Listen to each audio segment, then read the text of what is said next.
Galera, beleza? Professor Edson na área. Nós vamos iniciar mais uma videoaula nossa, aula número 3.1. Nós vamos começar a disciplina Direito Civil. Disciplina que é requisito para que nós entendamos direito de empresa, os tipos jurídicos, transformação, contrato, falência, para que nós consigamos entender direito de empresa, pessoas jurídicas, nós precisamos entender primeiro as pessoas físicas. E é por isso que eu vou trazer um pouco do direito civil para vocês. Especificamente no Código Civil, nós vamos ficar com a parte geral do Código Civil. Código Civil que é de 2002, Lei número 10.406.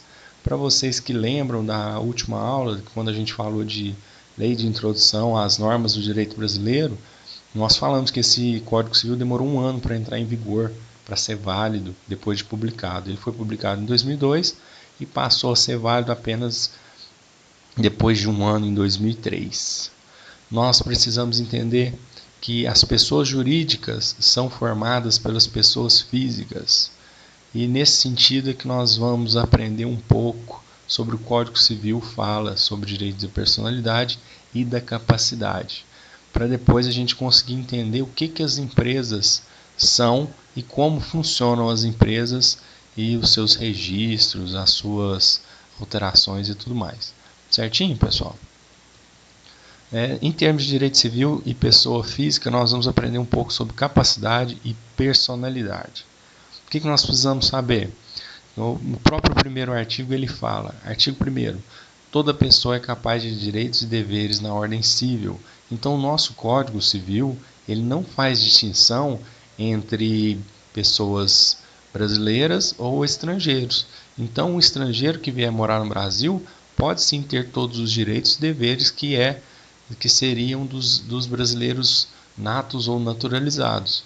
Direito a constituir família, a se casar, a ter um negócio, a ter um empreendimento, a ter empresas, certo? É isso que eu preciso entender. O código fala, toda pessoa é capaz de direitos e deveres na ordem civil. O próprio Código Civil brasileiro diz isso. E nesse momento ele não faz distinção entre brasileiros e estrangeiros. Certinho? O artigo 2º, só um lembrete, nós não vamos ler os códigos, os artigos do código. Eu vou ler os principais e vou tentar explicar para vocês o que mais interessa. O artigo 2º fala que a personalidade civil da pessoa começa do nascimento com vida, mas a lei põe a salvo desde a concepção o direito do nascituro. O que isso quer dizer? Nós temos duas teorias. Uma que é mais adaptada ao Código Civil e outra mais adaptada à doutrina. Nós temos a teoria natalista, que a personalidade, o direito da pessoa se inicia do nascimento com vida, e por isso eu acredito que a teoria do Código Civil seja uma teoria natalista. A personalidade civil da pessoa começa do nascimento com vida. Entenderam por que o Código Civil é visto como uma teoria natalista? E nós temos a teoria concepcionista, onde a personalidade, a pessoa passa a existir desde a concepção, desde a fase embrionária da criança, certo? Então eu queria que vocês entendessem que é com base nessas teorias que reside a maior discussão sobre direito ao aborto anencéfalo e todas essas questões. Por quê? Se eu entendo que a pessoa só surge a partir do nascimento, eu não teria que falar em proteger o nascituro do aborto. Ao ponto que se eu sou adepto da teoria concepcionista, eu entendo que já é uma pessoa de direitos, o embrião já é uma pessoa de direitos e, portanto, eu não posso abortá-lo, eu não posso utilizá-lo para fazer, por exemplo, experiências com células-tronco, experiências de clonagem, por exemplo, certo? Quais direitos da personalidade são esses? Uma base geral e ampla de direitos da personalidade está aqui nesse link, eu peço que vocês cliquem, se quiserem interesse, dá uma lida, fala da Declaração Universal dos Direitos Humanos. E aí são 10 páginas, bem simples e rápidas. Eu vou ler só o primeiro aqui para vocês, que fala: todos os seres humanos nascem livres e iguais, em dignidade e direitos. Todo ser humano tem direito à vida, à liberdade e à segurança pessoal. Então tem uma gama de direitos aqui na Declaração Universal dos Direitos do Homem, qual o Brasil é signatário, o Brasil segue essa declaração. Então eu peço que vocês, quem quiser, dá uma lida aí. Certo? Dando continuidade à nossa aula, os direitos da personalidade no Código Civil tem algumas observações gerais e algumas observações específicas quanto ao nome. Sobre as especificações, as explicações, observações gerais do direito de personalidade, eu gostaria que vocês observassem o artigo 11º, que fala da intransmissibilidade e irrenunciabilidade desses direitos.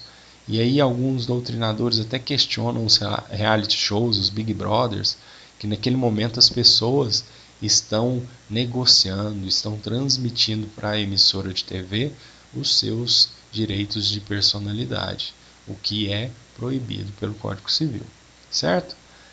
O artigo 13º eu não vou ler na sequência, eu vou ler os que eu julgo mais importantes para vocês em termos de aula e conhecimento. Se vocês quiserem, é só pegar o Código Civil e ler os que eu pulei, certo? O artigo 13º, salvo por exigência médica, é proibido, é defeso, é proibido a disposição do próprio corpo, quando importar diminuição permanente da integridade física. Mas, o que eu queria que vocês entendessem? Por exigência médica, o médico pode exigir que seja amputado uma perna, um braço, uma mão, um dedo, para salvar a vida do paciente. E quando existe essa exigência médica, essa diminuição da integridade física é aceita. O artigo 14º é válida com objetivo científico ou altruístico a disposição do corpo, do próprio corpo no todo ou em parte, para depois da morte. Algumas pessoas podem doar o corpo para universidades, por exemplo, para serem utilizados em cursos de medicina, em aulas de anatomia em cursos de medicina. Uma informação que eu tive há pouco tempo atrás é que esses corpos são muito caros de se obter. E por isso a lei possibilita essa doação do corpo para depois da morte. E o artigo 15º, ninguém pode ser constrangido a submeter-se com risco à vida a tratamento médico ou intervenção cirúrgica. E aí eu queria chamar a atenção aqui para os alunos, principalmente do ensino médio, que pretendem ser médicos, que no caso, por exemplo, as pessoas que são testemunhas de Jeová, elas não são adeptas da transfusão de sangue. E aí, quando a criança, o bebê recém-nascido precisa de transfusão de sangue, e isso não é raro de acontecer, os pais não autorizam por questões religiosas, mas o médico entra na justiça pedindo essa autorização. Eu coloquei um link aqui que nos direciona ao site Consultor Jurídico, onde lá é explicada a notícia que, contra a vontade dos pais testemunhas de Jeová, o juiz autoriza a transfusão de sangue. O juiz entende o direito à crença religiosa, mas explica que esta não deve sobrepor a vida da criança. Certo? Então, para vocês aí serve de base, leitura, de aprimoramento, de conhecimento. Voltando aqui nos slides, do direito ao nome, toda pessoa tem direito ao nome. O artigo 17º diz que o nome das pessoas não podem ser publicados, expostos ao desprezo público, e é o que vem ocorrendo muito nas redes sociais, no Facebook, na WhatsApp, e a maioria, se por exemplo, se a gente tem alguma questão colocada em Facebook a respeito de alguém que o difame ou cause desprezo, essa pessoa provavelmente vai se utilizar do artigo 17 para entrar na justiça. Sem autorização, não se pode usar o nome alheio em propaganda judicial. Então, nesse ponto, é a mesma coisa que a gente fala sobre direito de imagem. Eu não posso dizer que determinado artista usa a minha marca se esse artista não usa, se esse artista não autorizou o nome dele na minha propaganda.